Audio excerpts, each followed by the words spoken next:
मैंने सदगुरु जी तो हमारे अंदर हर चीज़ की वो ये ना कर दे वो ना कर दे, हमारी इससे लड़ाई हो गई है, जो डर है अंदर वो भी खत्म हो जाता है। तो अगर भक्ति सच्चे मन से करोगे तो सारे जो प्रॉब्लम होती है वो सब खत्म हो जाएगी। तो आप सभी को और मुझे भी, हम सबको मिलकर अच्छे से सेवा करनी है। और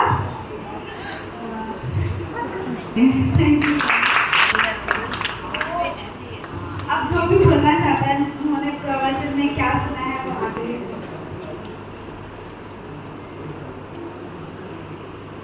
सभी को मेरा सत्कार, मेरा नाम नैन्सी है। मैं आपको बताना चाहती हूँ कि मैंने सत्संग में क्या सुना। मैंने सुना बनना है तो अच्छे बनो, अच्छे बनोगे तो नाम कमाओगे, और अगर बुरे बनोगे तो दुनिया के सामने बुरे ही रह जाओगे। चाहे तुम कुछ अच्छा काम भी करो लेकिन अच्छे बनना ही धन्यवाद। नेक्स्ट कौन आंसर है?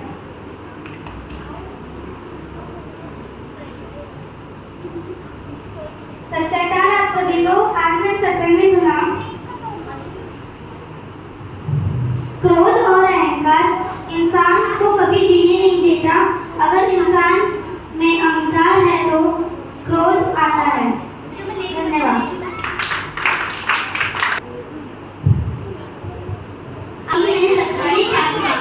कई इंसान होते हैं जो जहरीले और खुशबूदार पौधे होते हैं। अगर उनके पास कोई भी चीज आती है तो उन्हें अपनी खुशबू से खा जाता है। तभी इसीलिए भगवान ने मनुष्य के रूप में धरती पे आए हैं, क्योंकि वे चाहते हैं कि कई इंसान जो बुरे हैं उन्हें सबक सिखाए और धरती पे हमेशा सच्चाई की जीत हो। Thank you.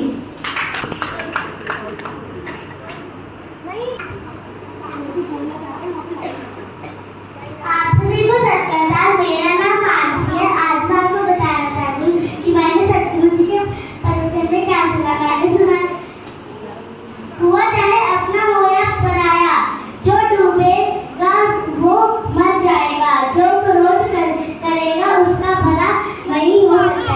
धन्यवाद।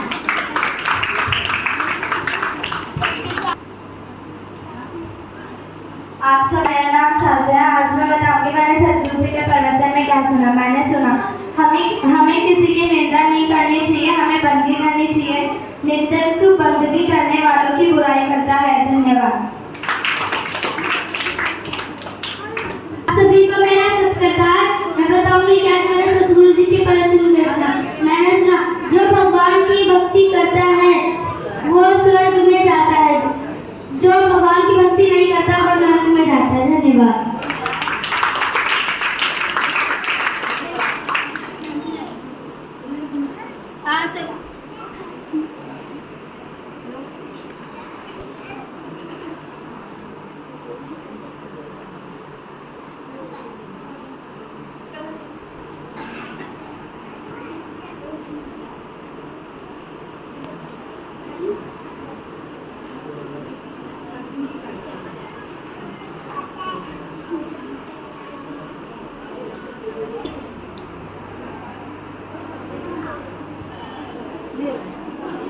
जो मेरा सत्कार, मैंने सुना सतगुरु जी के प्रवचन में सुना कि हर की कृपा होगी तभी संत महात्मा की संगत मिलती है। गुरु के बिना हमारी जिंदगी में अंधेरा ही अंधेरा है। Thank you. मेरा सत्कार, मेरा नाम शिवानी है। आज मैंने सतगुरु जी के प्रवचन में यह सुना कि जो अपने गुरु की नहीं सुनता वह कभी भी सुख नहीं होता।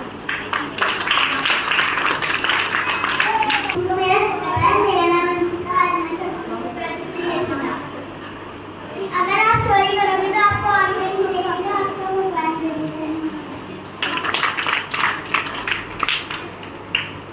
मेरा नाम रजनी है।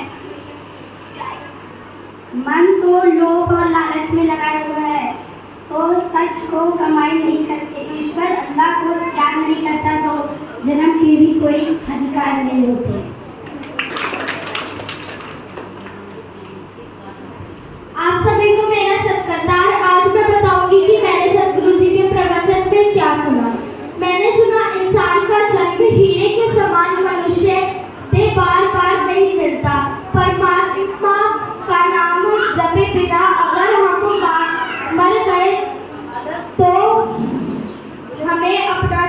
दबा दिया। हमें हमारा हृदय हमेशा साफ रखना चाहिए और दूसरों के बारे में अच्छी बातें करनी चाहिए। धन्यवाद। सभी को मेरा नाम रोजी है। मैंने सतगुरु जी के प्रवचन में सुना, जो लोगों के लिए अच्छा सोचता है उसी के साथ अच्छा होता है, जो अच्छा नहीं सोचता उसके साथ कभी अच्छा नहीं करता। सभी को मेरा सत्कार। मेरा नाम रचना है। आज मैं बताऊंगी कि मैंने सतगुरु जी के प्रवचन में क्या सुना। मैंने सुना, इंसान को अच्छे कर्म करने चाहिए। अगर कोई कीकर झाड़ियाँ उगाएगा तो उसको अंगूर नहीं मिल सकते। Thank you.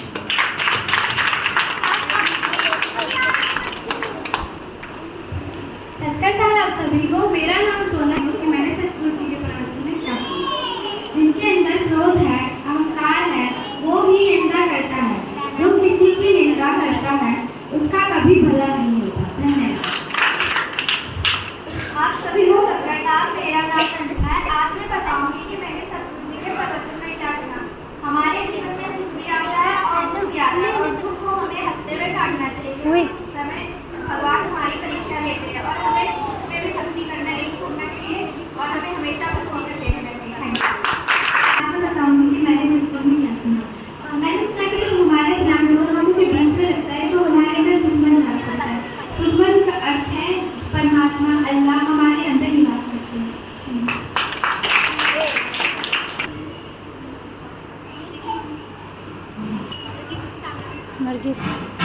आप सभी को मेरा सत्कार। आज मैं बताऊंगी कि गुरु के प्रवचन में क्या सुना। मेरे को ज़्यादा पंजाबी समझ में नहीं आती है, लेकिन फिर भी मैं जो भी समझती हूँ वो मैं आपको बताऊँगी।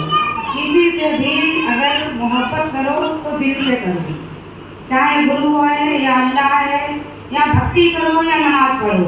अगर दिल से पढ़ोगे और करोगे तो फल जरूर मिलेगा। जैसे कि मैं आज बताना चाहूँगी कि हमारे नबी जो थे मक्के में रहते थे। एक बूढ़ी औरत थी, उनको हम अपनी अरबी भाषा में जईफा बोलते हैं। तो वो उनसे बहुत जलती थी क्योंकि उनकी मोहब्बत उन्हें पसंद नहीं आती थी। तो लोग उनसे सब खुश थे, मगर वो हमारे नबी से वो कभी खुश नहीं रहती थी। हमारे नबी जब भी गली से गुजरते थे तो वो उनके ऊपर क्या करती थी, कूड़ा डालती थी। हर रोज का उनका मतलब यही था कि जब वो गुजरते थे तो वो पूरे घर का कूड़ा अपना झाड़ू मार के उनके ऊपर डालती थी। लेकिन हमारे नबी को उनके कूड़े से भी बहुत मोहब्बत थी, इसलिए वो हर रोज उस गली से गुजरते थे। वहाँ से जाते थे तो 2-3 महीने गुजर गए, उनको वहाँ से निकलते निकलते फिर एक रोज गए वो वहाँ से, तो किसी ने उनके ऊपर कूड़ा नहीं डाला। एक दिन उन्होंने सोचा कि चलो कोई बात नहीं, कहीं गई होंगी इसलिए किसी ने कूड़ा नहीं डाला। दूसरे दिन गुजरे, जब भी किसी ने नहीं डाला। जब तीसरे रोज गुजरे तो फिर भी किसी ने कूड़ा नहीं डाला। तो उन्होंने पड़ोसियों से पूछा कि भाईजान ये अम्मा कहाँ गई हैं? तो लोगों ने कहा क्यों भाई, आप क्यों पूछ रहे हैं? तो हमारे नबी ने फरमाया, अरे भाईजान हम यहाँ से गुजरते हैं तो अम्मा हमारे ऊपर कूड़ा डालती हैं, उनके कूड़े से बहुत मोहब्बत है, लेकिन आज 3 दिन हो गए हमारे ऊपर किसी ने कूड़ा नहीं डाला। तो पड़ोसियों ने ये कहा, भाईजान वो बीमार हो गई हैं, वो बूढ़ी अम्मा जईफा जो थी वो बीमार हो गई हैं। तो नबी हमारे ने फरमाया उनका घर हमें बता दो, हमें उनसे मिलना है। तो पड़ोसियों ने उनको बता दिया कि वो वहाँ ऊपर उनका रूम है, आप चले जाइए। हमारे नबी पाक जब वहाँ पहुँचे उन्होंने गेट पे दस्तक दी कि तो आवाज़ अंदर से आई कि दरवाज़ा खुला है, आप अंदर आ जाइए।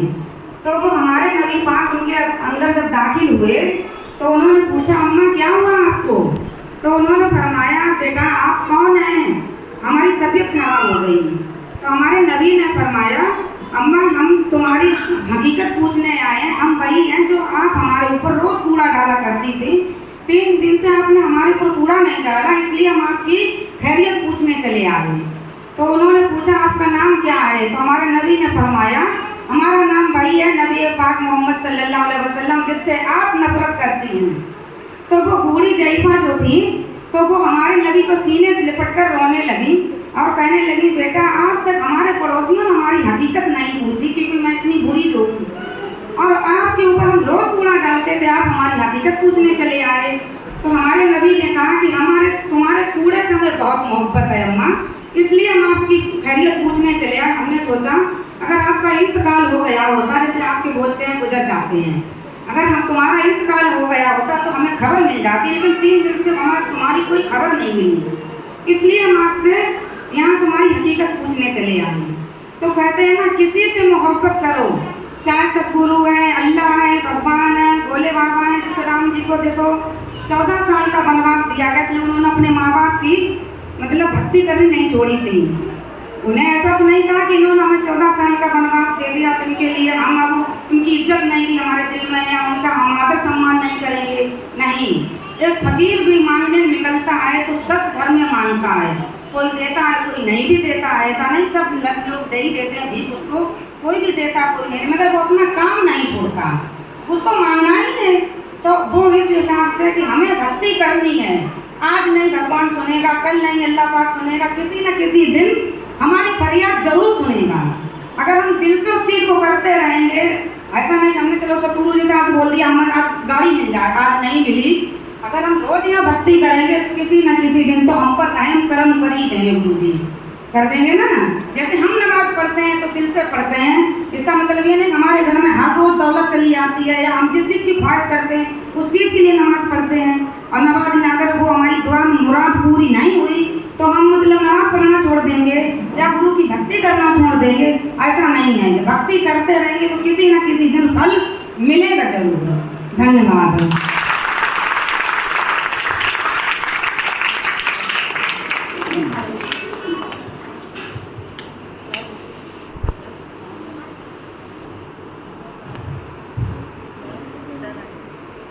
बहन शमीमा बेगम ने आकर कितने अच्छे विचार दिए कि हमारे नबी किस तरह से समाज का एक अच्छे से भला करते थे। अगर कोई उनके ऊपर गंदगी भी डालता था तो वो जिस दिन उसे गंदगी नहीं डाली तो उसको महसूस हो उस नबी को कि अभी क्या हुआ आज कि वो औरत ने, वो अम्मा ने मेरे ऊपर गंदगी नहीं डाली, तो उनका हाल पूछने उनके घर पहुँच गए। तो मैं आपसे वही बोल रहा हूँ कि मुस्लिम, सिख, ईसाई, हिंदू कोई भेदभाव नहीं है। भेदभाव जो पैदा हुए नीचे आकर पैदा हुए। अभी जैसे नूह में किस तरह से झगड़ा हुआ, दंगे हुए, गाड़ियां जला दी, उसमें किसका नाम आ रहा है? मोमन खान। मोमन खान कौन है? वहाँ का विधायक है। उसने उकसाया किनको? जो अच्छे मुसलमान हैं उनको, जिनके दिमाग में कभी ये सोच भी नहीं आई होगी कि हमने किसी को पत्थर मारते हैं, उनसे उन्होंने पत्थर लगवाए। किसको? जो हिंदू धर्म के जो जुलूस निकल रहा था उस पर। आप सोचो कि एक तरफ मेरी बहन शमीमा बेगम जिन्होंने यहाँ पर आकर सब कुछ इतना साफ साफ बयान किया कि अल्लाह, ईश्वर, भगवान राम, कृष्ण, सबका नाम ले लिया इन्होंने। इनके मन में कोई भेदभाव नहीं है ना। तो कुछ ऐसे चंद लोग हैं जो हमारे समाज को बिगाड़ने में लगे हुए हैं। मैं आप सबसे, जो भी इस व्हाट्सएप को, वीडियो को देखेगा, मैं उन सब से रिक्वेस्ट करूंगा कि अपने अपने दिमाग को एकदम दुरुस्त रखें, किसी के बहकावे में मत आए, चाहे वो हिंदू बहकाए, चाहे वो मुस्लिम बहकाए, चाहे वो क्रिश्चियन बहकाए, चाहे वो सिख बहकाए, किसी के बहकावे में नहीं आना। आप सब ने आपस में इस तरह से भाईचारा रखना है कि कोई आपस में लड़वाने के लिए भी आए ना तो आपने उसके मुंह पर, गाल पर चमाटा मार के उसको वापस उसके घर भेजना है, उसके बहकावे में नहीं आना आपने। और आप सब प्रण लेकर उठना है यहाँ से कि जो जिस धर्म का है वो धर्म को माने, चाहे परमात्मा भगवान राम को मानने वाला है, सदगुरु जी को मानने वाला है, कृष्ण जी को मानने वाला है, राम जी को मानने वाला है, अल्लाह को मानने वाला है, जीसस को मानने वाला है, या गुरु ग्रंथ साहब को मानने वाला है, किसी धर्म को भी मानते हो आप, सबसे पहले इंसानियत है। जिसने इंसानियत नहीं सीखी उससे कुछ भी नहीं सीखा। जिसके अंदर इंसानियत नहीं है उसके परिवार में उसका बच्चा, चाहे 2 बच्चे हैं चाहे 3 बच्चे हैं, कितने बच्चे हों, वो बड़े होकर भी आपस में भाई बहन इस तरह से लड़ेंगे जिस तरह से वो समाज को लड़वा रहा है। आप जो समाज के लिए करोगे वो आपके अपने घर में होगा ही होगा, ये तय है, ये निश्चित है। आप जो समाज को दोगे परमात्मा आपको वो आपके घर में देगा, आपकी औलाद के रूप में देगा, आपके माँ बाप के रूप में देगा, आपके दादा दादी के रूप में देगा, आपको किसी न किसी रूप में वो आपके सामने आएगा ही आएगा। इसलिए एक बात सोच समझ के चलना, आपस में भाईचारा रखना है, समाज में सद्भावना फैलानी है, अच्छाई फैलानी है, बुराई नहीं फैलानी।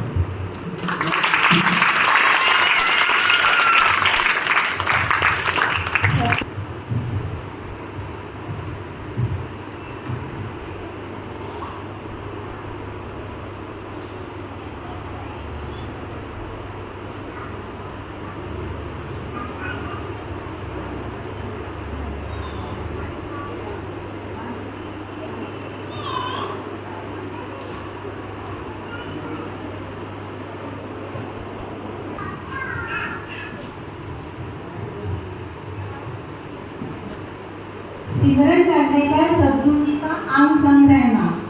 डॉक्टर यशपाल सिंह नए मॉडल हाउस जलंधर में रहता है। जब यह फौज में था तो इसको सिमरन भजन का बहुत शौक था। कोई पल ऐसा होगा जब यह सिमरन नहीं करता होगा। जून 1971 ईस्वी में वह फौज में एक खास ओहदे अच्छी पोस्ट पर था, तब उसकी यूनिट में चोरी हो गई। जिस आदमी की चोरी हुई वह किसी मुसलमान फकीर से पूछ पुराने गया। वह फकीर 2 आदमियों के ऊँटों पर एक कोरी नई कुची रखकर उसमें कुछ चीज़ें सामग्री डालकर मंत्र पढ़ता था, और जिस आदमी पर शक होता उसका नाम लेकर वह कुची की ओर इशारा करता था। यदि वह आदमी सही चोर हो तो कुची उसकी ओर घूम जाती थी। इस तरह 2 आदमियों के नाम पर वह कुची घूम पड़ी।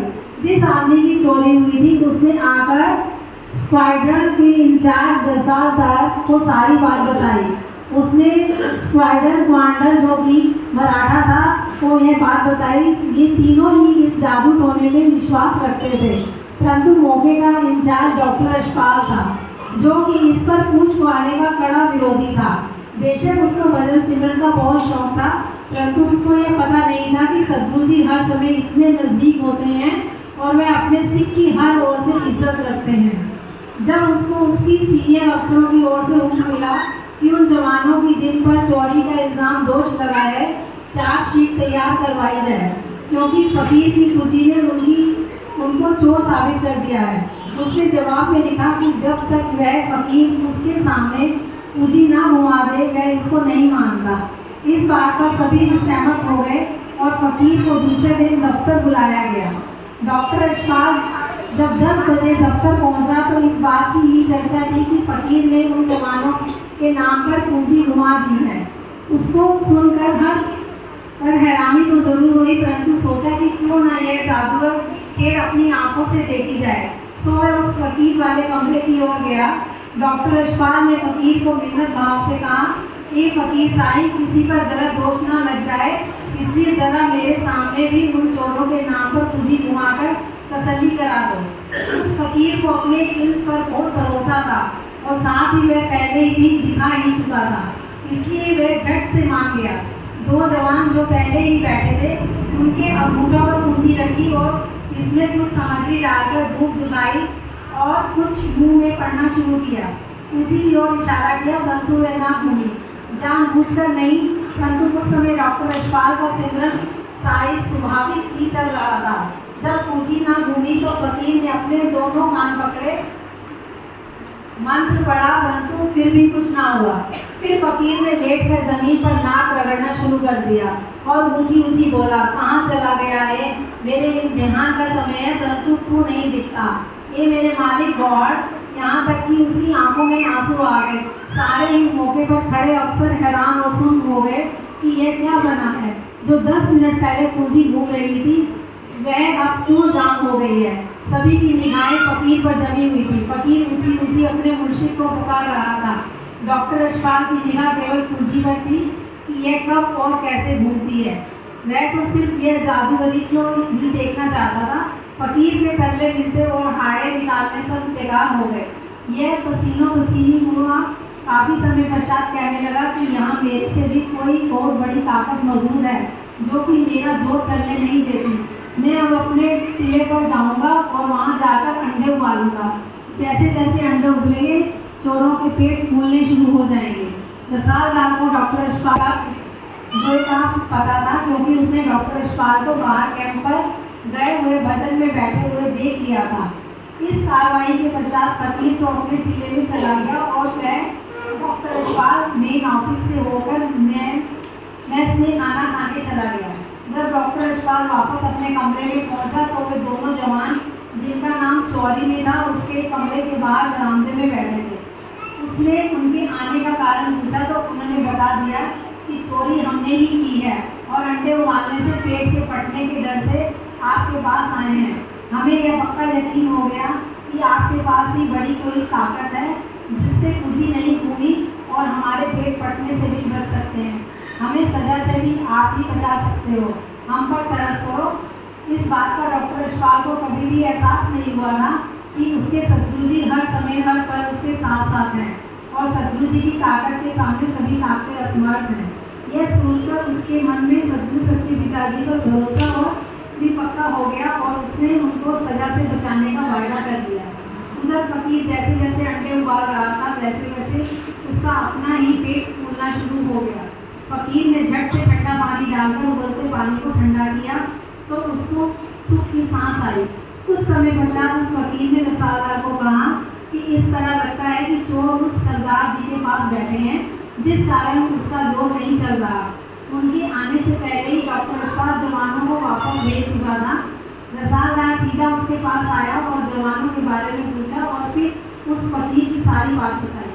बाद में डॉक्टर यशपाल ने अपने सीनियर अफसरों और रसालदार के साथ बैठकर विचार विमर्श किया और जवानों की चोरी के पैसे गुप्त तरीके से के साथ लेने के पश्चात उनकी सजा की बजाय बदली करा दी। इस घटना के पश्चात जब डॉक्टर यशपाल दर्शन करने के लिए डेरे आया तो हजूर सदगुरु सच्चे पिताजी के चरणों में यह बात हुई। तब सदगुरु जी ने फरमाया कि सदगुरु तो सदा ही अपने सिख के साथ होता है और जहाँ सिक्किम चल रहा हो वहाँ सोने पर सुहागे वाली बात होती है। जहाँ सदगुरु समृद्ध होता है वहाँ किसी का जोर नहीं चलता। सदगुरु जी का यह वचन सुनकर डॉक्टर यशपाल बहुत खुश हुआ। उसने अपने मन ही मन में यह अर्ज की, मेरे मालिक सदगुरु सच्चे पिताजी मेरे जैसे अनजान बच्चे के सदा अंग संग रहा करो और इसी तरह ही दया मेहर की वर्षा करते रहना। जैसा कि पानी में कहा है, सदगुरु मेरे संग सदा है नाले, सिमर सिमर किस सदा संभाले। सो साथ संगत जीवो सदगुरु जी तो हम पर इसी तरह दया मेहर करते हैं और अंग संग रहते हैं। कितना अच्छा हो यदि हम भी नाम का सिमरन करते रहें और उनकी और भी दयालुता के भागी बने।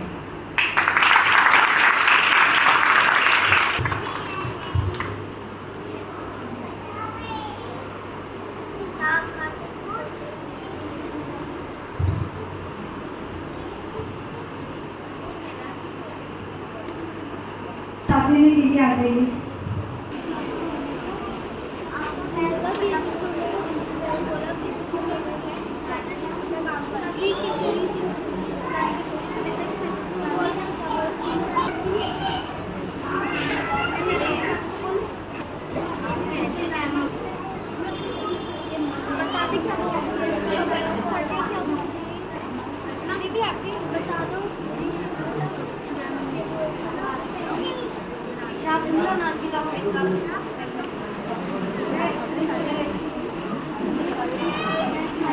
अभी भी अब तो बंद कर दो, मतलब तू मत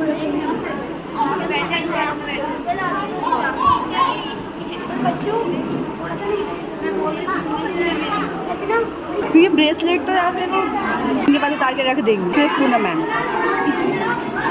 रचना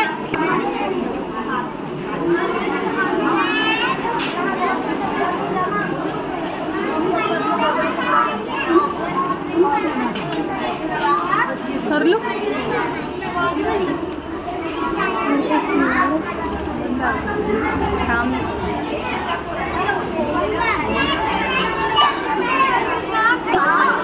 कल लगा दिया था मैंने तो रात के 12 बजे मैंने भी लगाया था, मैंने 12 बजे लगाया, नेक्स्ट डे लगाया। साढ़े हमारे खुद की लड़ाई हो गई है। अब क्या होगा? कह रहे कि हम तो किस दिन करेंगे, शाम को करेंगे।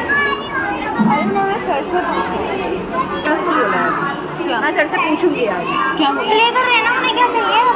वही तो यार क्या बोला, मैं वही तो गुस्सा दिला रहा है। मैं सर से एक बार बात करूँगी। वो बोला एक पढ़ने दो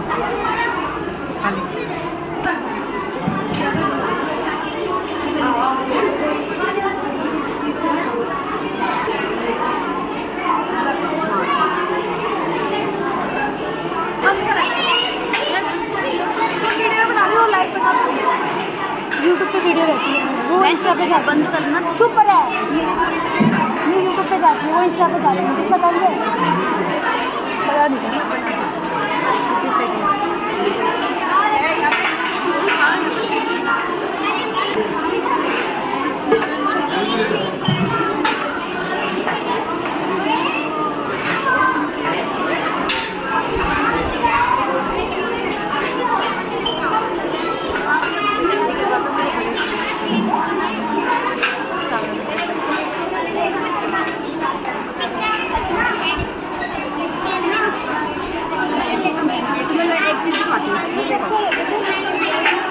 ये स्कूल वाले फ्रेंड्स का दोस्त है। हाँ ये नमूना, हाँ देखा मैं देख के आई था उस पे, देखा था मैंने उस पे। व्हाट्सएप पे भी डाला मैंने।